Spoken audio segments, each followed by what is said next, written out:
When you become 18, you become always against marriage. But when you were 3 years of age, you were for marriage, your parents' marriage.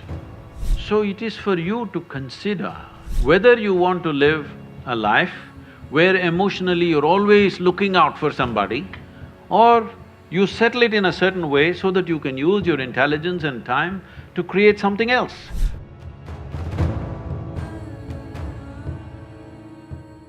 I had this belief, or in fact, maybe I was made to believe this whole concept of one life, one partner.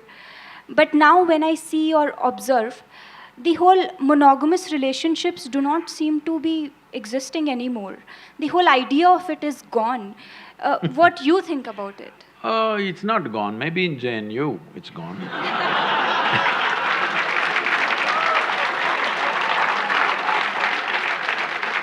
In the rest of the world, it's not really gone. Even if you go to United States where there seems to be so much promiscuity, even there, when people marry, they believe it's for life. But of course, 2 years later, life gets over. That's another matter, but when they get married, they believe it's for life. That's why they invest in the diamonds. They think it's a lifetime investment. They're putting on that, but unfortunately, for all kinds of things, relationships go wrong. And one reason they go wrong so easily is because people are meeting much later in their life. See, when people met much younger, when their personalities were not concretized, they met early, 17, 18, then two people became like one person very easily. Now they're meeting at 30. Now both are concretized, two concrete blocks. But I'm seeing young people, if they marry, they hang on. If people marry over 50 years of age, they hang on because they have again softened up, concretized again. Between 30 and 50, it's a bit of a concrete block, strong persona.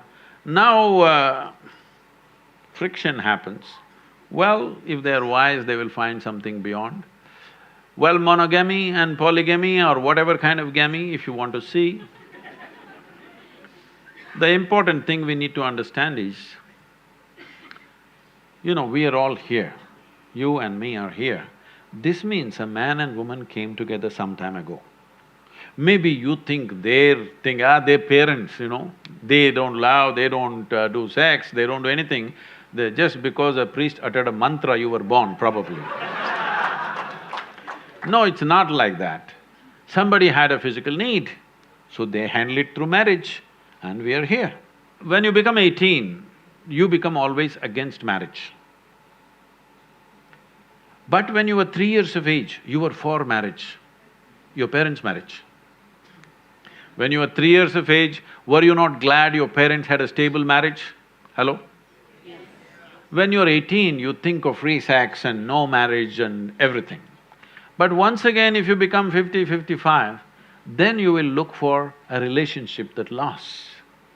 So it is for you to consider, because it's your life, to consider whether you want to live a life where emotionally you're always looking out for somebody, or you settle it in a certain way so that you can use your intelligence and time to create something else. Your research, your work or whatever you're doing, if emotions and body are settled, actually, your ability to use your intelligence will be much better. Otherwise, every day you have to walk around to find somebody. No, I'm not making this thing because I feel so bad in United States. People I know, that thousands of people are involved with me now. People over 40, 45 years of age, women, I'm saying, wonderful people. But they are all on this… these days they've all gone online. Otherwise, they go sit in a bar and wait. Somebody needs to pick them up today. It's terrible. Tinder generation. I'm sorry? Tinder generation. Whatever you want to call it. When a woman at 45 should have been loved and respected in a proper atmosphere, now she's sitting there looking for some strange guy to come her way, and she's going to make the judgment in the next 10 minutes when he buys her a drink or a dinner or something. This is tragic. This doesn't mean everybody will go that way, but you must think of the larger well-being. Before you break a social structure, you must think whether we can replace it with a better structure.